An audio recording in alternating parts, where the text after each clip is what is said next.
My job is to change the rules of the road to reverse the constant incentives towards higher list price and make it economically viable and appropriate for there to be lower list prices, without saying any particulars. It's a broad philosophical approach that I've been very public about. And as we think about that philosophical approach, you have PBMs, you have distributors, there's a number of middlemen. So should we think about this as encompassing all? So again, I can't talk about the scope of any particular rulemaking. I would say my approach is, and the President's approach is, to look holistically at the channel. I think there's a deep, you've got at HHS, at the senior levels of HHS, probably more understanding at a very deep level from having run relevant businesses of the financials and the financial arrangements within the channel than ever before in history. We know where the money is, we know how it flows, we know the incentives in the system, and expect us to tackle those incentives to lead to the results that the President is adamant we will get to, which is lower list prices, better negotiation, better net pricing, lower out-of-pocket. And just to follow up, so if rebates are eliminated, how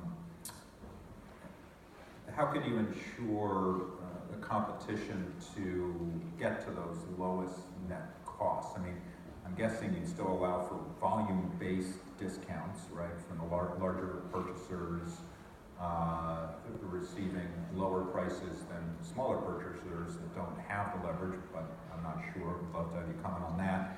I'm sure there's some element of value-based contracts, but those are complicated and can't apply across the thousands of drugs in the country. So any additional thoughts on the potential optionality for replacing rebates? Yeah. And so again, I can't comment on what would make its way into any actual regulatory package, but I have again spoken publicly, and Dan Best's note in the 100-day report on the blueprint does speak to this. I do not have a vision that removes the power of PBMs to negotiate. The PBMs, in my mind, play a very important role in our system towards driving lower cost, lower net cost, aggregating lives, bringing control, share shift to the equation, exactly as you said, David. There are other vehicles for that to happen. One can be through point of sale discounting, that the pull through that can occur rather than back end rebating.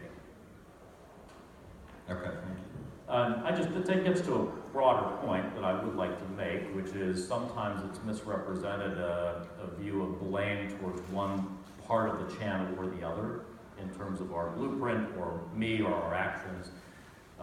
I assign blame / accountability to every part of the channel for the system that we are in. Everybody but the patient, basically, owns the price problem that we have in our system. That's the drug companies who set their price. It's the PBMs who negotiate. It's the distributors who have contracts based off of list price. Everybody owns a piece of this. That doesn't make any of the players morally bad or anything else. They're operating within a system that has evolved with rules of the road. It doesn't target one or the other. Our approach is comprehensive. I think those of you who know the channel and know the economics of it will recognize in our blueprint the comprehensive nature of the approach we're taking. And what we will start setting about is fundamentally changing the rules of the road, and then the market, these channel players, will reorient their business models and their channel practices and contracts around revised rules. They will still make money, they will still have economic models, we will still preserve innovation, we will keep the patient at the center, but we will have more affordable access to medicines, patient choice, patient at the center of it. That's the approach we take. Excellent, that's very helpful. I was going to pivot to a question about lower cost for patients, which is obviously a big focus. So, some things that we've heard, and I'd love to get your perspective on it, is there's potential for HHS to allow copay assistance for Part D recipients to help lower their out-of-pocket costs for seniors.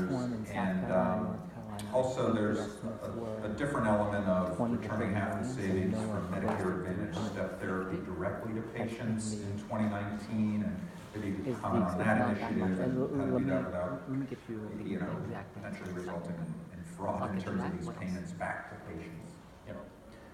So the first, which is allowing copay support in government programs like Part D, one would have to tread quite carefully there. You know, our system has gotten into a bit of a dynamic already just in the commercial space regarding copay cards and how those relate to benefit design, as well as to list pricing practices.